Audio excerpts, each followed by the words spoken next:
waaqayyo siif ta'a Mariya gaddi kasiif ilaalama imimmaan keessirraa naqama ebbi kee dachaadhaan siif gaala hin darba rakkinni kee kuni hin darba ooyichi kee kuni hin darba waaqayyo ilaalee si arga hin darba rakkinni kee kuni hin darba ooyichi kee kuni hin darba waaqayyo ilaalee si arga amma gaddaa turteen gammada waaqayyo waan gaarii siif yaada inni boora'ee siif calaala gooftaan lafa yaadeen si gaa abbaan kee siif godha waan haara hin darba rakkinni kee kuni hin darba ooyichi kee kuni hin darba waaqayyo ilaalee si arga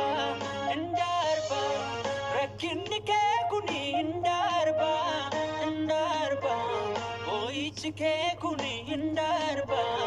waaqayyo ilaalee si arga damtee yemmuu qoromtuu biyya lafarraa maafan kana taajetteen gaddiina dara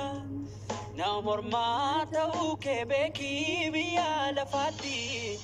obsumaan gooftaa keekii amma dhumaatti na mormaa ta'uu kee beekii biyya lafaatti obsumaan gooftaa keekii amma dhumaatti nandiga wala kee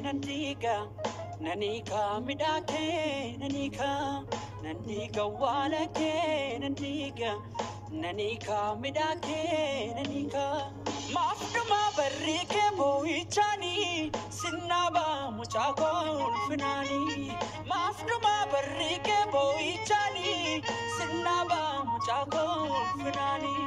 nandiga wala ke nanika midake nandiga wala ke nanika midake mafduma barrike boichani sinaba muchako ulfinani mafduma barrike boichani sinaba muchako ulfinani dubbina fanketi baugaaf tokkona kukne amalasnati gedarte nyaranati bunne kanaf ta'u filte wanta gari naf kendita atommayu sichi wanta arana fujeta nafanture iddo gaddebi atina futu nafalfina manake kesa iddo naflate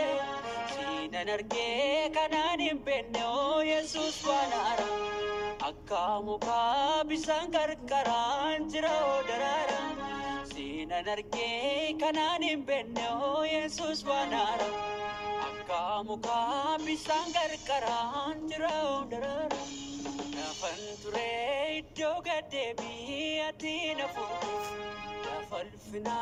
manake kesa iddo naflate sinan arge